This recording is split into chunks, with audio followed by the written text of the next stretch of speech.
No, that brings me to another question. I really wanted to ask you this. I didn't know this until recently. I've had my clients send me a bunch of videos about this from Instagram and TikTok, actually. It's people who are using the word biomechanics, but they have no idea what it means, and they're promoting really crazy exercises, saying they are biomechanically correct. And I'm actually going to be doing a breakdown of some of these insane looking things soon, but the people, they're well-known people promoting these and using the word biomechanics, but they clearly don't know what it means. Do you know about this? Well, look, I'll just tell you that historically, there's always been that idea. As I said, I've been in the fitness industry 40 years, so I've always seen trainers talking to a client saying, "Now, be sure that when you do this, you move your rhomboids." And it's like they know the client doesn't know what a rhomboid is. Oh, they're just saying words to sound impressive. In other words, they're using technical terms, even if they don't apply, by the way. And they're trying to do that so that it's a marketing thing. They're trying to get the client to believe that they know the science, right? Mm-hmm. So whether you're talking about biomechanics or whether you're talking about the word bias, this is a quad biased exercise, or you're talking about, evidence-based, or you're talking about, what are the other words they use? Hypertrophy instead of just saying muscle growth. Yeah, they love saying hypertrophy. Yeah, look, this is a common thing. It's been happening for years and years where people try to sound more educated than they are. It just so happens that right now, maybe I've had something to do with this. I don't know. It just so happens that, biomechanics is kind of the buzzword now, which, by the way, doesn't mean that anyone who uses it, meaning you or me, that we're also in that category of people using it as a buzzword. I mean, we're using it because look, one of my endorsers, Wayne Westcott, is a PhD in exercise science. And he's told me, and a number of other people have told me that, when they were getting their PhDs in exercise physiology, there was very little mention of mechanics, very little mention of physics.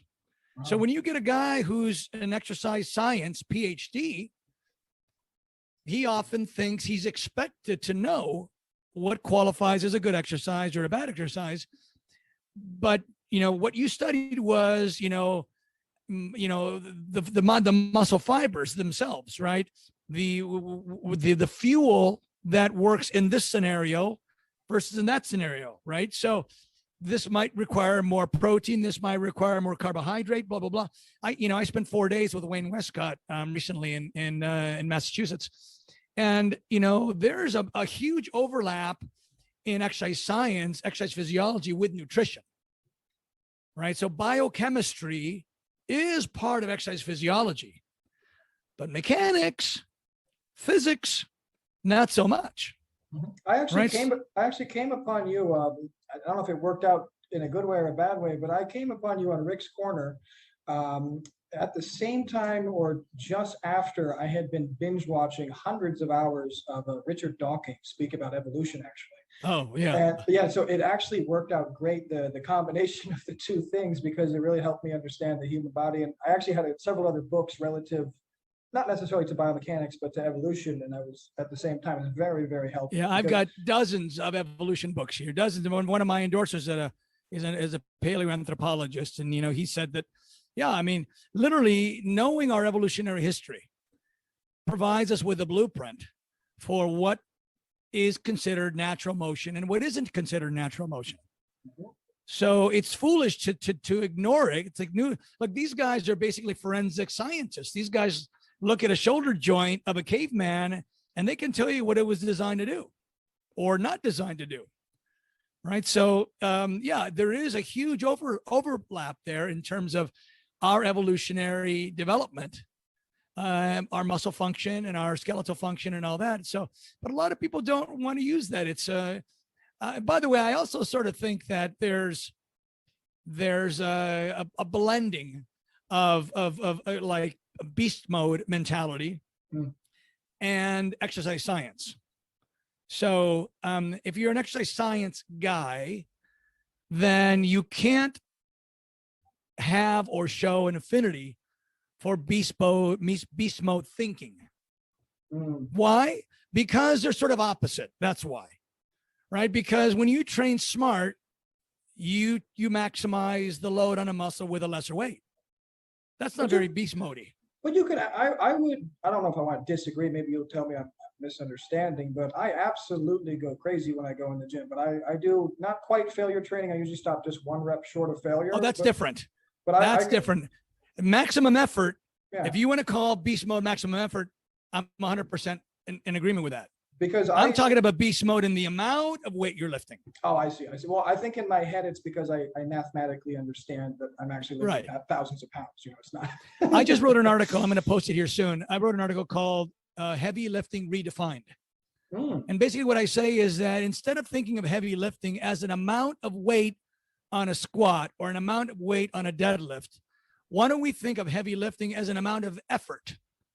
Well, that's good. With 6 reps of an exercise, regardless of what exercise it is. If it's an isolation exercise, if you're going to do a cable tricep extension and you're going to put so much weight on there that you cannot do more than 4 or 5, maybe 6 reps, that's heavy lifting.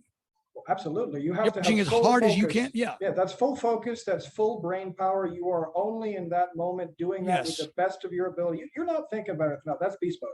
You know, for me, anyways. But beast mode, generally speaking, is people bending bars, people, you know, squatting, you know, 500, 600 pounds, you know, the plates are clanging and there's a circle of people around you and it's a ritual and it's like. Maybe it's me. I always thought it was just the intensity brought to the gym. I mean, because even though when I was squatting or deadlifting or whatever, I mean, my best friend Jackie has a great story. She saw me snap a squat bar and bend a deadlift bar. And shit. But I mean, the intensity that I brought to those lifts, silly lifts, was exactly the same intensity that I bring to my leg extensions and my hamstring curls and everything else that I do. Well, that's great. And look, if I'm all for it, if you want to believe that beast mode is the amount of effort, 100% agreed. I support that 100. But what I'm saying is it's foolish to start to move in the direction of selecting exercises that allow you to lift as heavy a weight as possible, because that's how you interpret beast mode. That's fair.